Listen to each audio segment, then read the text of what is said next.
gonna take it. All right. Okay, so I prepared a few PowerPoint slides for you just with some basic information so you don't get lost, and I'll send it to you so you don't have to write everything down. I'd much rather have a conversation, and people don't do that when they're writing. And so well, Darcy will send this out afterwards. We've got not only the PowerPoint, but also a link to paper documents that and a fillable PDF form that you can use to help organize your thoughts about future plans for your loved one. So we're going to talk about future planning, and it's not just about finances. People often just go to finances. Oh, I'm garbled. Oh dear. I have not done a Zoom meeting on this piece computer before. Is that better if I lean closer? Who is I'm it? hearing you okay. It was Marla who said, Mona, you're garbled. Oh, Okay, I'll try it. I'll shut up. We should all, whoever's not speaking, yeah.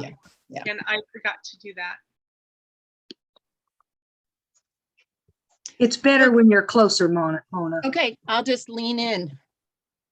You know, you'll see my nose and my glasses, I guess.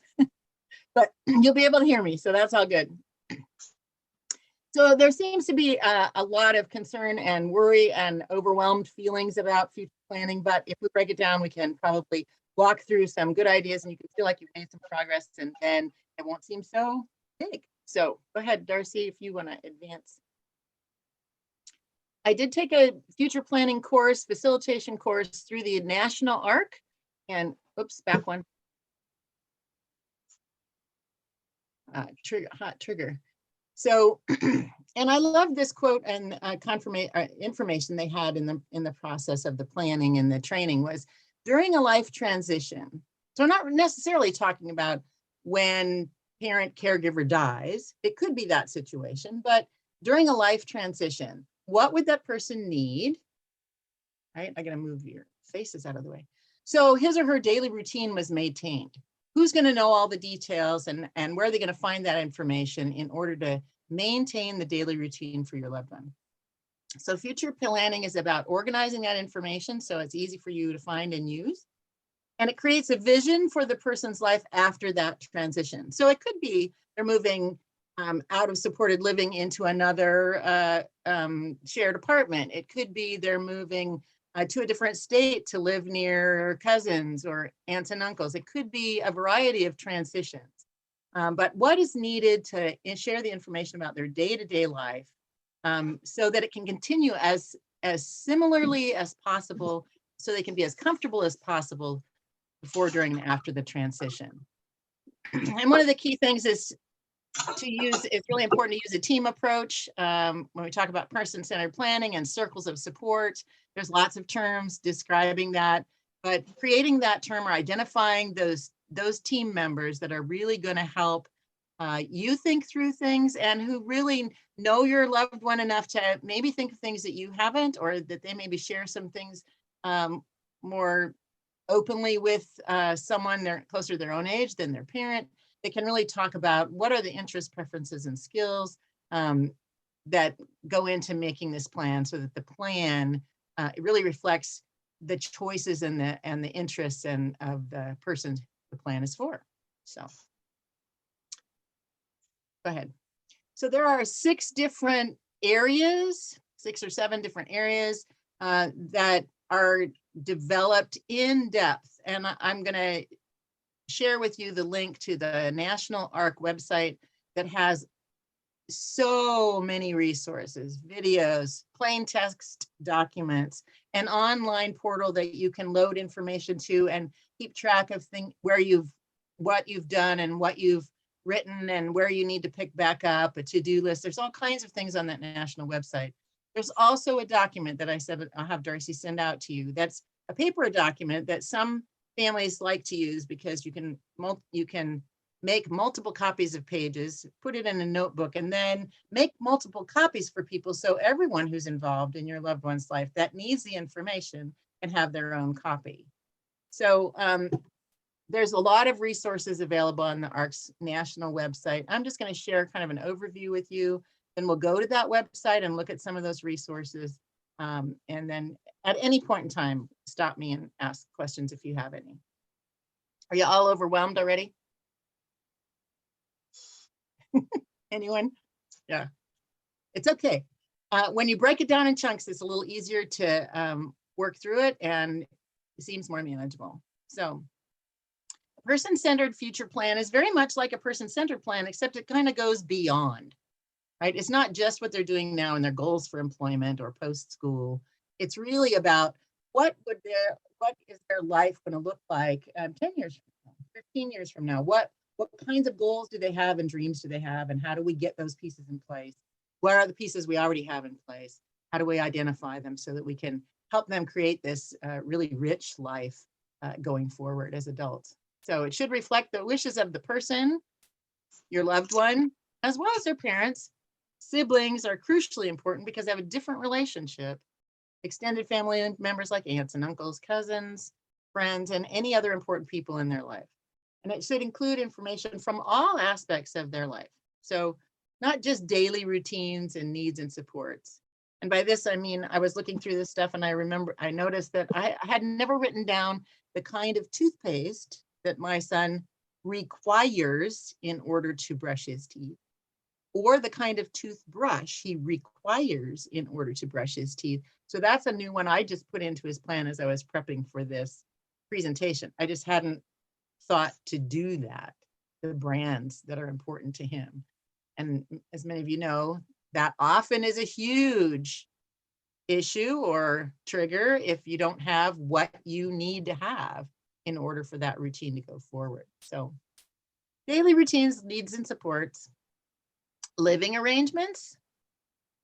You know, if they're going to move, where are they going to move to? What they like to do? Do they want to live in a frat house? Do they want to live in an apartment by themselves? They never desire to leave mom and dad's home. What are their thoughts and ideas about that? And then what kind of, next bullet point down, finances are needed in order to realize that dream and that plan, including families and persons' benefits, assets, income, trusts, insurance policies. And something that came up when I was speaking with one of the parents I met with recently was their young adult person didn't know that they had a tax accountant who did their taxes, and they were stressing out about how would they do their taxes. And the parent said, well, I already have a tax person and they already know all about us and they've got a file and it's all set up and everything will be fine. And the young adult said, well, but who is it? I don't know. And where's that information? And how would I call them? And it was a clear example of, oh, we haven't communicated this. There was some anxiety about it. We just need to have it all in a notebook or in one spot where someone can look it up. And then we don't have to worry about whether or not we know where to go or what to do with those kinds of questions. So then, of course, doctors and medical information, that we're all pretty used to doing, right? A lot of this we take right off of the annual assessment. But this goes beyond annual assessment for DDA or person-centered plans you might have done. Then what kind of decision-making support is needed for this person? Not just for those who don't have guardians, but for those who do have guardians who handle a lot of those guardian responsibilities, but supported decision-making for this person to make choice. How does that work for them? Do they need picture symbols? Do they need to go experience it? Do they need, what kind of information do they need in order for you to support them to make a decision about dating, about what kind of couch to buy, about any of those kinds of items? How do you support them to make a decision? Their education history is important, mostly just in terms of employment. And I like to include in that education history other students that they had relationships with in high school or transition programs, contact information, how they know each other, what they like to do together to keep those relationships fresh and continue those connections beyond school, because it's difficult to do that once they're not seeing each other on the school campuses anymore. So I would include that in that education history, where they went to school, who their favorite classmates were, their friends were, what activities they did, etc. And then the last one is really getting into details about not only employment, what are they currently doing? Do they have an employment goal for somewhere they'd like to go elsewhere? I mean, my son has a great job, but he would also like to work on a farm. And so that's will likely not be work for very much income, I wouldn't think. I might be making barriers there that aren't there. But that's something he would like to do as a volunteer. And those kinds of volunteer employment or volunteer regular jobs, leisure activities in areas that they have interests. What are their religious beliefs? They go to church? If so, where? What service? What time? Who do they know there? Who do they talk to there? How do they like to participate? Those kinds of questions, so they get the support they need if their current support person is no longer able to provide that for them. Of course, behaviors and behavioral supports. Interests. What kind of things do they like to do already? And do they have interests that they're not doing that maybe would be an interesting thing for them to pursue, or that they've thought about they'd like to try, and documenting that somewhere so that that's available for people to know. Friendships, of course, and any other important relationships. And I'm going to back up just a little bit to the employment, probably under, oh, I don't see it. Oh, yeah, under this last one, I'm sorry.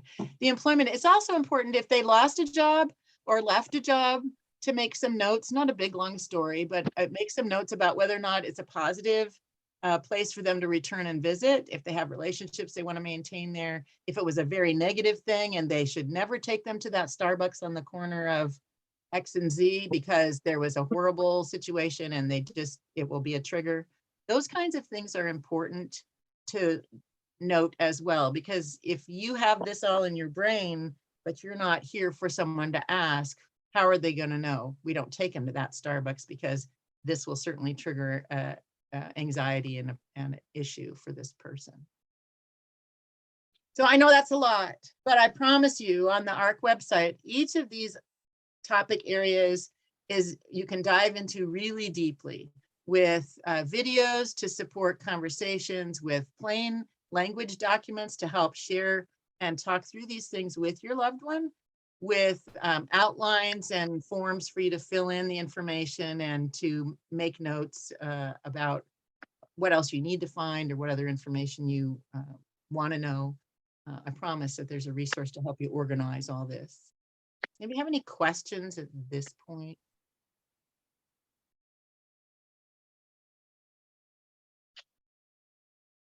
No, did I put you all to, oh, I didn't put you all to sleep after dinner? No, this is good stuff. I just have a comment about some advocacy work we need to coordinate the sharing of this. Like, wouldn't it be great if we had agreements with DDA where annually we're updating this and providing this to you, and it cuts down with some of the questions you're asking, or your annual visit to the doctor. Here's I'm supplying you with this in advance, and so we don't have to spend time filling out forms. And I think that it would make this, this is such a great way to plan for the future, but it would make it even more useful if we could have it so that others accepted it as well. Yeah, and it would cut down time. You know, you don't have to do it and then do it again, another form, do it again in another office, do it again for another agency, right? Yeah.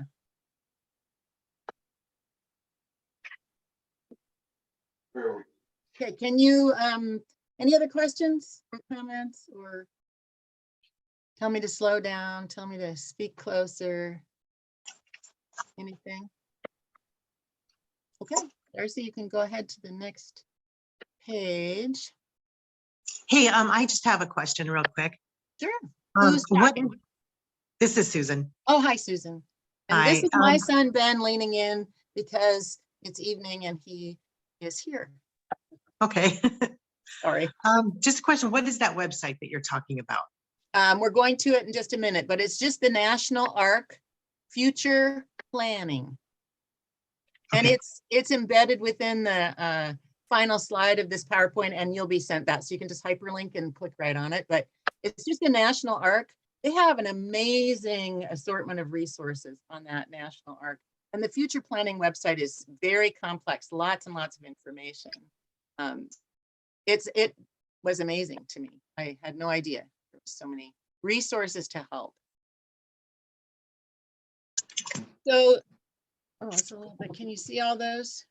So these are the 6 different primary topic areas, and this is just a picture of those, but on the website you can click on each one and it goes several layers deep with information, questions, forms, videos, plain language documents, again, like I said, to talk with your loved one about these topics and really dig into what information you want to be sure and have documented. So really expressing wishes for the future. So for example, my son would say he never wants to move out of my home, but at some point he'll probably need to. He'd like to live on he'd like to work on a farm. He'd like to have his own golf cart. I mean, those kinds of, so those kinds of wishes for the future. And if you haven't had these conversations, it can be really interesting and enlightening to talk through these kinds of things with your loved one, to see if they've thought about it. Maybe they have a complete list of things that wishes that they'd like to accomplish. Maybe they've never thought about it, and you can dream together about what kinds of things might be really desired and preferable and wonderful for them.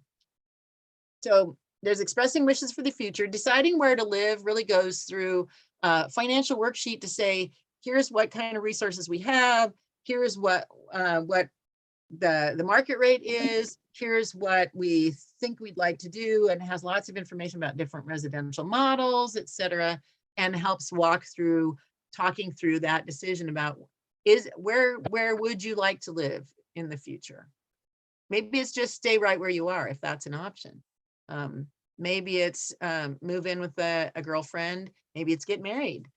Deciding where to live and what kind of supports are needed to make that happen.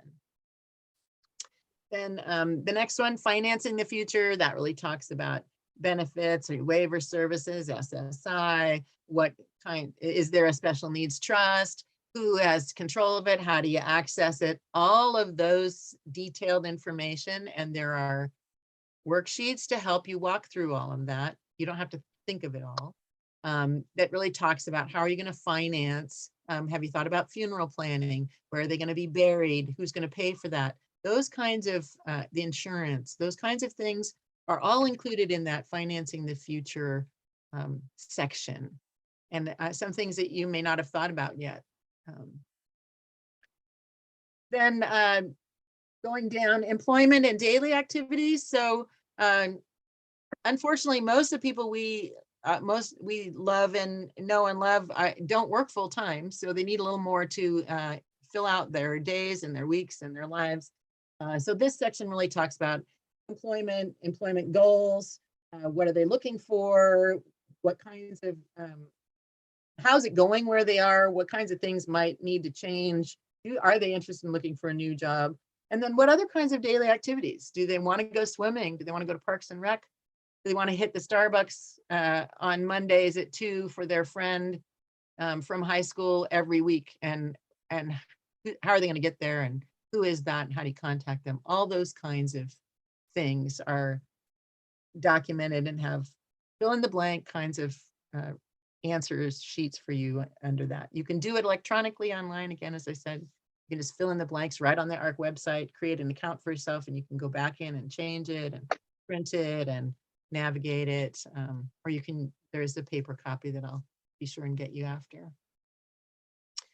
So then the next one is supporting daily and major life decisions. So how do you help your loved one decide what they're going to eat, packing their lunch for work, or have a conversation about what's for Easter dinner last weekend, when you were making those plans, or more critical life decisions, like if you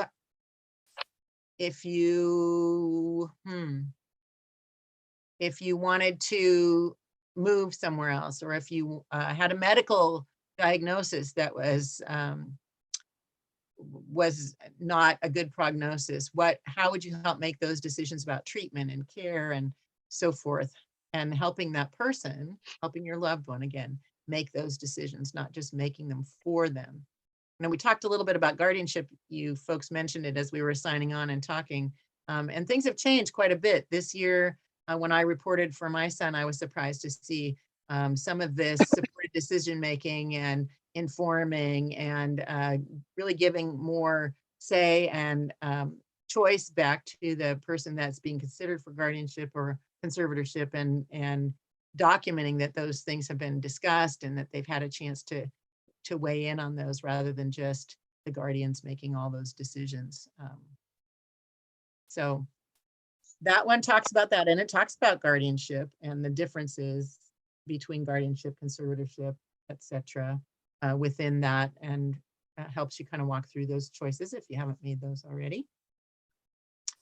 And then last one is about social connections, and that's not just friends or coworkers, but they might love birds and want to do bird watching, and they just would like to get connected with other people who love the same thing they do. And if that's something they'd like to do, and meet together with other people who like to bird watch, or take an art class, or go to car races, or whatever their special interests are, and making social connections about people who have those special interests, and the relationships will develop around those common interests. And those are more longer lasting than something that's manufactured or doesn't have, where there isn't a common shared interest. So that making social connections really talks about their interests. Is there a place they go to regularly, like church? Actually encourages, maybe choose a restaurant you go to every Tuesday at 4:30, so that those others who are regulars are there regularly as well, and develop that relationship because they're always there in the same day and time as your loved one. And they enjoy barbecue, or they enjoy Thai food, right? It talks through some of those things about how to facilitate making social connections for others. So those are the 6 main areas. There's some others that are fit within those, but those are the 6 main areas. And as I said, on the website, you can click on each one of those pictures, and it'll take you to at least 3 or 4 pages deep of documents and forms and questions and videos and things that you can watch and help you talk through and think through those topic areas. Anybody have a question at this point?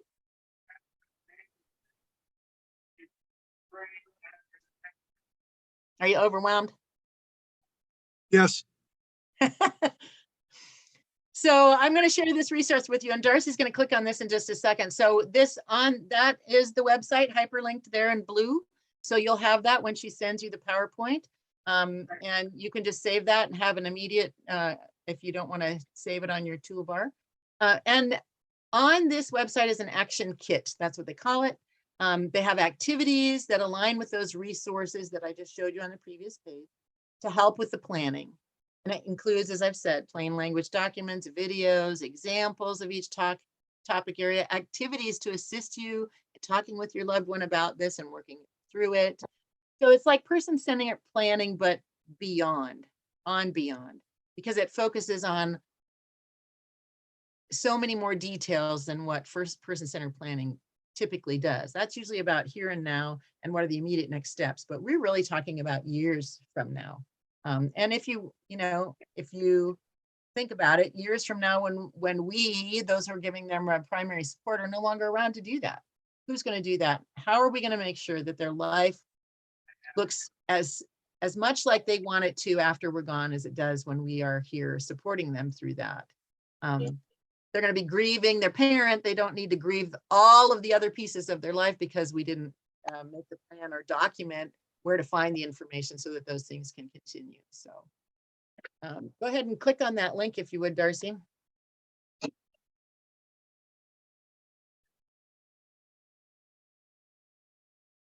And can you remind me how much time I have? I don't. You have as much time as you need. So are you seeing the No. arc? Oh, okay.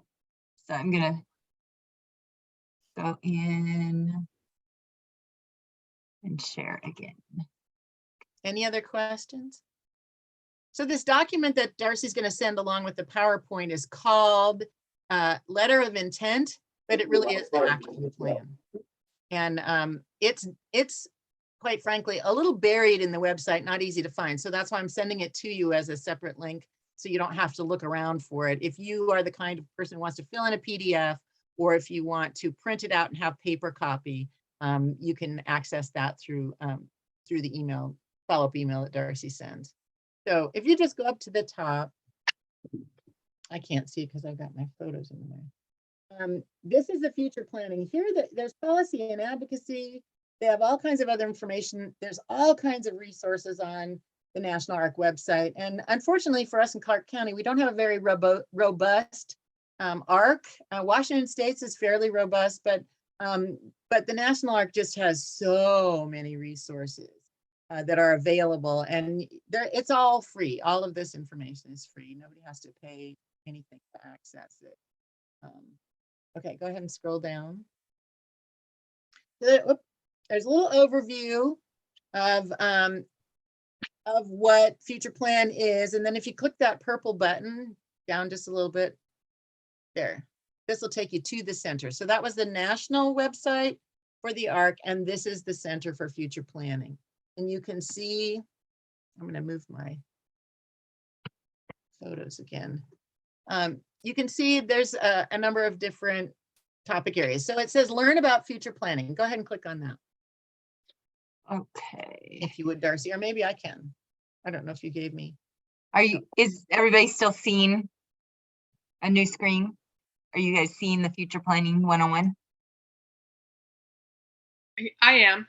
Okay.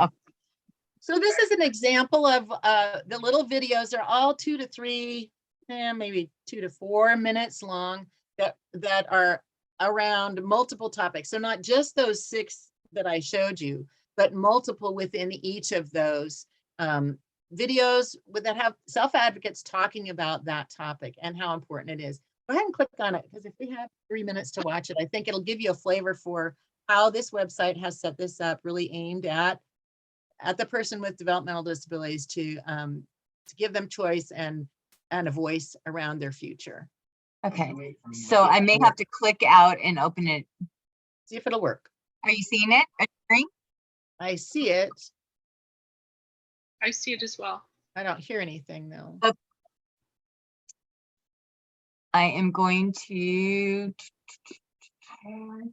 stop share.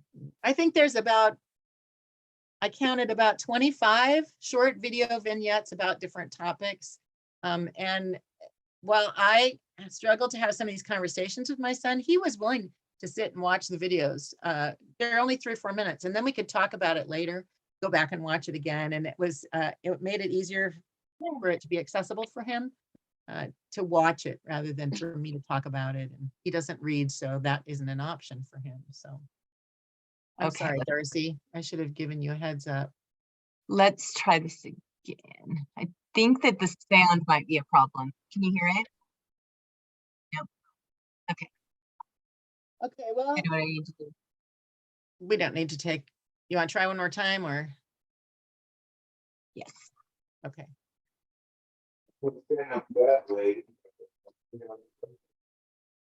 Okay, so we're gonna share Sam. Nope, that's not it. It's on. Screen. Okay, share sound. We're on to something here. Okay. Okay. There we go. Good job, Darcy.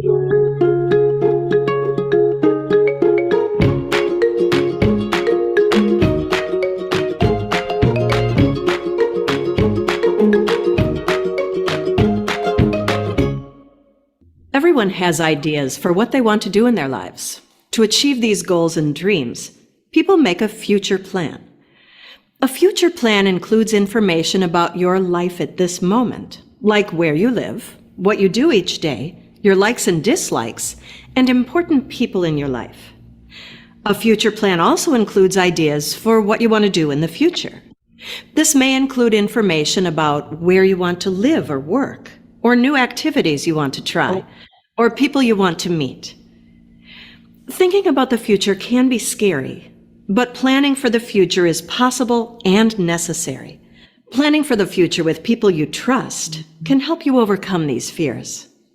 Making a plan for the future is important because it helps you make sure you live the life you want.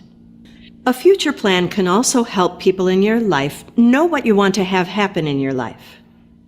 The first step to take to make a future plan is to think about whose advice or help you want to make your plan. You can get advice or help from your family, friends, or other important people in your life. The most important thing to do to get started making a future plan is to start talking. Let's learn from a few people about why future planning is important to them. You got to plan out what what you want to do. And you got to know and rely on people that you trust in your life to get there. You got to work that into, the planning process. And then once you have a plan, take action. I challenge you to be great, to let nothing stop you, to always stay focused, and to never let no one tell you you can't. Don't give up. If you want to do future planning, the steps you need to take are develop a circle of support, which includes allies, friends, people who believe in you, people who have high expectations, people that are willing to, push you out of your comfort zone. That is one of the best things that people can do. Presume competence. Future planning. It's possible and necessary. Think about what you want to happen. Find people you trust. Talk to them about what you want. An example of a very short 3-4-minute video that can be shared with the person whose plan you're developing to help them, just another avenue for them to understand what all the questions are for and what all the planning's about, so on. And as I said, that I think there's at least 20 of those kind of short videos, different topic areas throughout that future planning website. Darcy, can you pull up any questions about that? When I went on that website the first time and I clicked on build your plan, and it lets you develop a account, I guess, to register an account as a parent or as a sibling or as the person with a disability. And they start asking all this information and you can load it on the website. Some people are comfortable with all of that stuff out in cyberspace. Some people are not. I was a little overwhelmed by how much I had to go and look for the information in order to fill out the things. So I opted for printing out a paper copy and starting there and working on that over a period of time before I thought about going online and doing that. I did create that so that my son's sister, my daughter, who is my backup guardian for him, could have access and could go in and change and see things easily. And she's way more tech savvy than I am, so she's totally comfortable with it. So this is the document. I think it has 15 pages. You can just click through, can you just page down? So there's 5 parts about me, where I live, my daily activities, my supporting my decisions, financing my future. And these are it just has a form to write all this stuff down. So it's all in one spot. And you can make a copy for Aunt Betty and Sister Lydia and whoever, right? And you can share only the information that's important for them to know. But if you have it all written down, then you've thought it through and you can use it to support. So there's where it talks about attorney, primary care doctor, trustees, where I live now, right? Some of the things about that section on residential.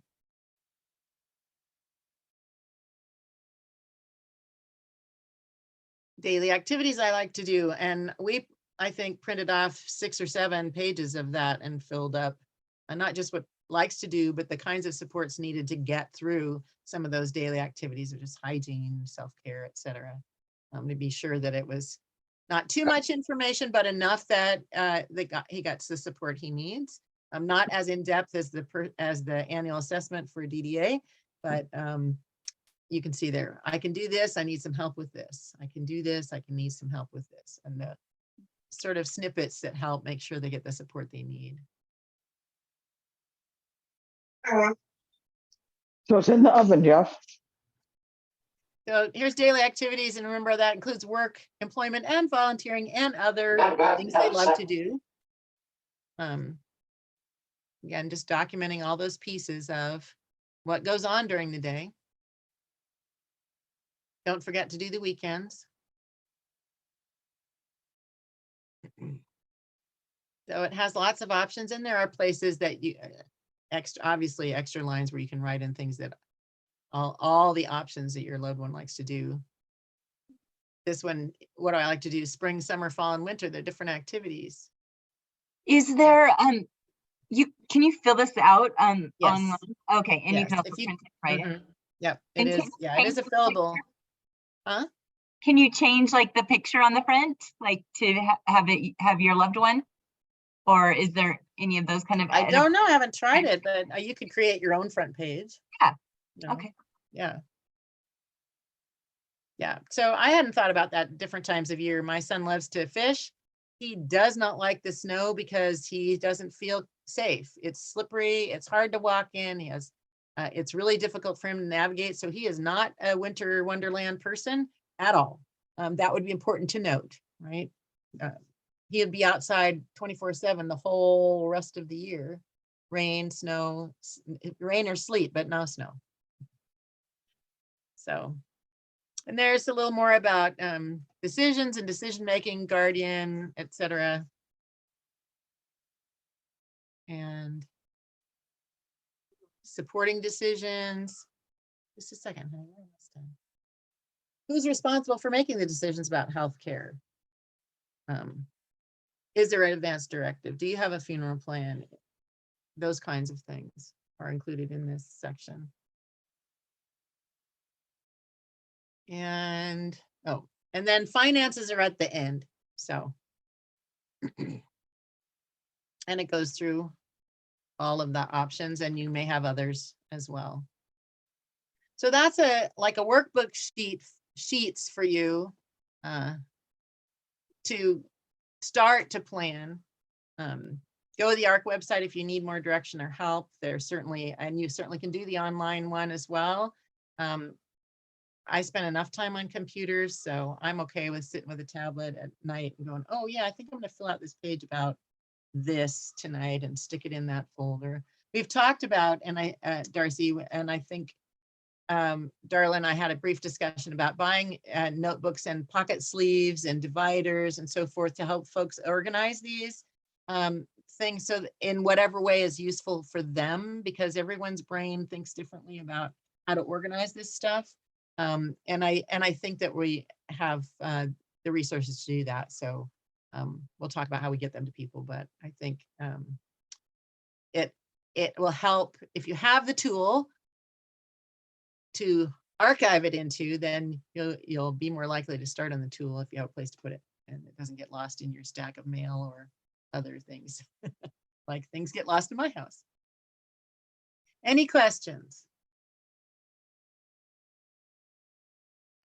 I don't Where have do any I- questions, but thank you, Mona. That was great.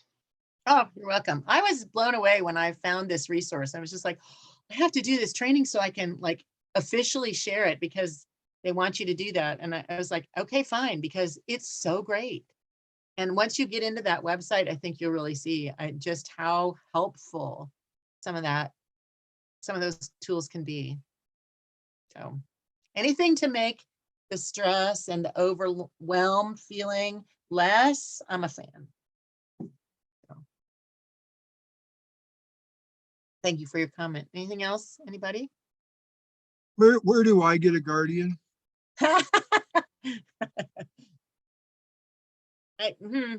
Your circle of friends, John. Oh, goodness. That future planning, I was like, as you were going through it, and I'm like, I need to do this. When I think when the video too, like just we could all use a future plan, right?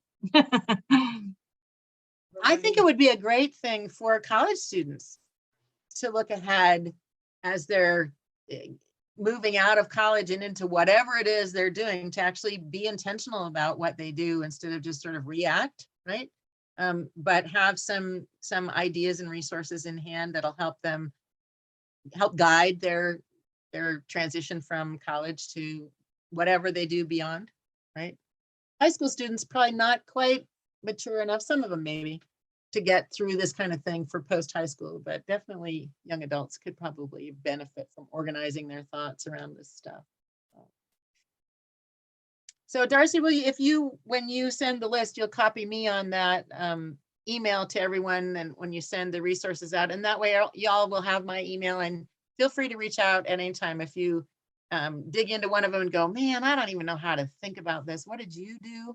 I am happy to talk you through what I did. Not that it'll be the same for you, but it might help you, spark some creativity about how to think about things. So I'm happy to do that. Thank you. Yes. Yep. All right. That's all I've got. Okay. Thank you so much. Yeah. So I will stop recording.